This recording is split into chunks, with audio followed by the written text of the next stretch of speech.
Quand on a souscrit un crédit immobilier, il est maintenant beaucoup plus facile de résilier son assurance emprunteur. Mais tout le monde n'a pas forcément intérêt à le faire.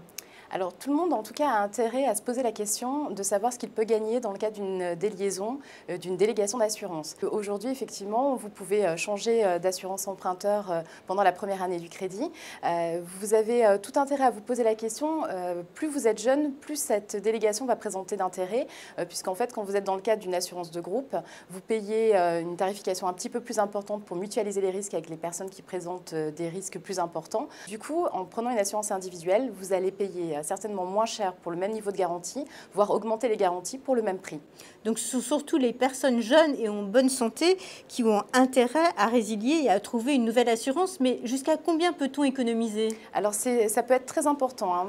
Par exemple, si on prend le cas d'un jeune de 30 ans qui emprunte de 150 000 € sur 20 ans, il va pouvoir passer d'un taux de 0,28% dans le cadre d'une assurance de groupe à un taux qui sera inférieur à 0,1% dans le cadre d'une assurance individuelle, pour un même niveau de garantie sur les garanties de base qui sont le décès, la perte totale irréversible d'autonomie et l'invalidité permanente totale. Un gain de 5 700 € en moyenne sur ce crédit-là.